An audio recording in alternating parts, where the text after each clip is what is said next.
നമസ്കാരം. ഷാർജയിൽ അതുല്യ മരിച്ചതിന് പിന്നാലെ ഭർത്താവ് സതീഷിനെതിരെ കുരുക്കുകൾ മുറുകുകയാണ്. എല്ലാ കാര്യങ്ങളും സതീഷിനെതിരായി മാറിക്കൊണ്ടിരിക്കുകയാണ്. ആരോപണ വിധേയനായ സതീഷ് ശങ്കറിനെ ജോലിയിൽ നിന്നും പിരിച്ചുവിട്ടിരിക്കുകയാണ് ഇപ്പോൾ കമ്പനി.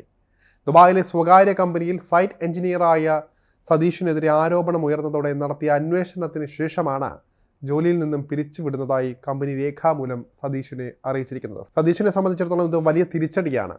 കഴിഞ്ഞ ദിവസം കൂടി പറഞ്ഞതേ ഉള്ളൂ തൻ്റെ ജോലിയെക്കുറിച്ചും താൻ വാങ്ങുന്ന ശമ്പളത്തെക്കുറിച്ചുമെല്ലാം. അതെല്ലാം ഇപ്പോൾ സതീഷിന് നഷ്ടമായിരിക്കുകയാണ്. 1 വർഷം മുൻപാണ് സ്വകാര്യ കമ്പനിയിൽ സതീഷ് ജോലിയിൽ പ്രവേശിച്ചത്. അതുല്യയുടെ ബന്ധുക്കൾ നൽകിയ പരാതികളും സതീഷിൻ്റെ അക്രമാസക്തമായ പെരുമാറ്റ വീഡിയോകളും പരിഗണിച്ചാണ് നടപടിയെന്ന് കമ്പനി അധികൃതർ വ്യക്തമാക്കി.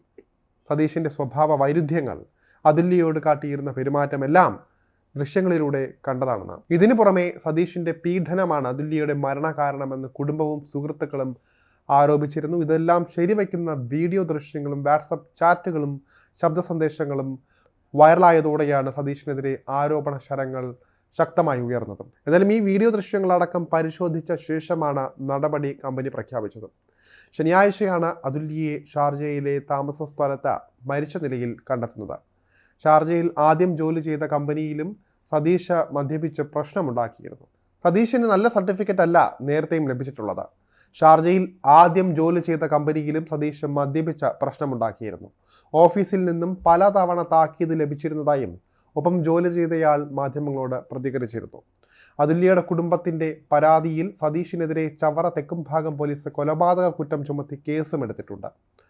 കൊലപാതക കുറ്റത്തിന് പുറമെ സ്ത്രീധന പീഡനം, കൈകൊണ്ടും ആയുധം കൊണ്ടും ശരീരത്തിൽ മാരകമായി പരുക്കേൽപ്പിക്കൽ തുടങ്ങിയ 6-ലധികം വകുപ്പുകളും സതീഷിനെതിരെ ചുമത്തിയിട്ടുണ്ട്. ഷാർജ പോലീസിലും പരാതി നൽകുമെന്ന് അതുല്യയുടെ ബന്ധുക്കൾ അറിയിച്ചിട്ടുണ്ട്. സതീഷിന് കേരളത്തിൽ കാലുകുത്തിയാൽ തിരിച്ചടി ഉടനുണ്ടാകും. വിവാഹം കഴിഞ്ഞ നാൾ തൊട്ടൊട്ടനവധി പ്രശ്നങ്ങൾ ഉണ്ടായിരുന്നുവെന്നും ഇതെല്ലാം അതിജീവിച്ച അതുല്യ ആത്മഹത്യ ചെയ്യാനുള്ള സാധ്യത വിരളമാണെന്നുമാണ് ബന്ധുക്കൾ പറയുന്നത്. ഇതോടെയാണ് സതീഷിലേക്ക് സംശയങ്ങൾ ഉയരുന്നതും. ശാരീരിക മാനസിക പീഡനങ്ങളുടെ വിവരം അമ്മയെയും അടുത്ത ബന്ധുക്കളെയും സുഹൃത്തുക്കളെയും അതുല്യ ഫോണിൽ വിളിച്ച് പറഞ്ഞിരുന്നു. ഇരുവരുടെയും കുടുംബങ്ങളുമായും അയൽക്കാരുമായും സംസാരിച്ചപ്പോഴും സതീഷിൻ്റെ സ്വഭാവ വൈകൃതങ്ങളുടെയും സംശയരോഗത്തിൻ്റെയും മദ്യപാനത്തിൻ്റെയും പേടിപ്പിക്കുന്ന വിവരങ്ങളാണ് ലഭിച്ചിരുന്നത്. പലതും ഇവിടെ പറയാൻ പറ്റാത്ത, അതായത് ഈ ഒരു വീഡിയോയുമായി പറയാൻ പറ്റാത്ത കാര്യങ്ങളാണ് സതീഷ് ചെയ്തിട്ടുള്ളത്. അതുകൊണ്ട് തന്നെ അതിവിടെ വിവരിക്കുന്നില്ല.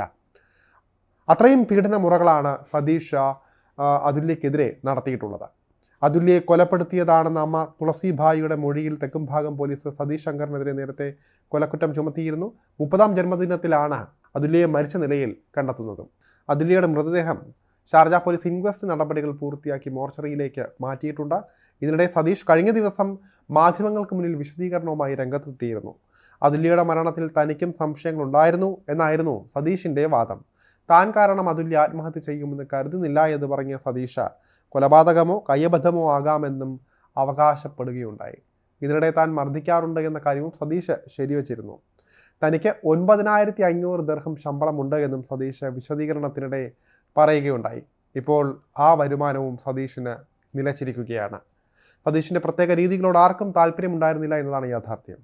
അതുല്യ എന്തിനാണ് ഇതെല്ലാം സഹിച്ചത് എന്ന ചോദ്യവും ഇപ്പോൾ ബാക്കിയാവുകയാണ്. സതീഷ് ശങ്കർ നാട്ടിൽ വെച്ചും നിരന്തരം പ്രശ്നക്കാരനായിരുന്നതായി അയൽക്കാരടക്കം വ്യക്തമാക്കുന്നുണ്ട്. പുലർച്ചെ അതുല്യയുടെ വീട്ടുകാരെ തല്ലാൻ ഗുണ്ടകളുമായി പോലും എത്തിയിട്ടുണ്ട് സതീഷ്. ജോലി സ്ഥലത്തും മദ്യപിച്ച് നിരന്തരം പ്രശ്നമുണ്ടാക്കുന്നയാളാണ് സതീഷെന്നും ഒപ്പം ജോലി ചെയ്യുന്നയാൾ പറയുന്നുണ്ട്. അതുല്യയോട് മാത്രമല്ല, അതുല്യയുടെ അച്ഛനോടും അമ്മയോടും ഭർത്താവ് സതീഷിൻ്റെ പെരുമാറ്റം ക്രൂരമായിരുന്നു. സതീഷിൻ്റെ വീട്ടുകാരോടും അകലം പാലിച്ചു. മാത്രമല്ല, പലപ്പോഴും പെരുമാറ്റം മാനസിക പ്രശ്നമുള്ള ആളുകളെ പോലെയായിരുന്നു. കുമ്പളങ്ങി നൈറ്റ് സിനിമയിലെ ഫഹദ് ഫാസിൽ ചെയ്ത സൈക്കോ ഷമ്മിയുമായി ഇയാളുടെ സ്വഭാവത്തിന് സാമ്യതയുണ്ട് എന്ന് വരെ പറഞ്ഞവരുണ്ട്. ഇപ്പോൾ മാതാപിതാക്കൾ സമർപ്പിച്ച ദൃശ്യങ്ങളിൽ അതുല്യയ്ക്ക് ക്രൂരമായ മർദ്ദനമേൽക്കുന്നതായി തെളിഞ്ഞു കാണാം. എന്തായാലും ഫ്ളാറ്റിലെ CCTV ദൃശ്യങ്ങളടക്കം പരിശോധിച്ചായിരിക്കും പോലീസിൻ്റെ അന്വേഷണം. ഇതിനുശേഷമാകും സതീഷിനെതിരെ ഏതൊക്കെ നടപടികളിലേക്ക് കേസ് ചുമത്തണമെന്ന് ഷാർജ പോലീസ് അടക്കം തീരുമാനിക്കുക. എന്തായാലും കേരളത്തിൽ സതീഷിനെതിരെ കുരുക്ക് മുറുകിയിട്ടുണ്ട്.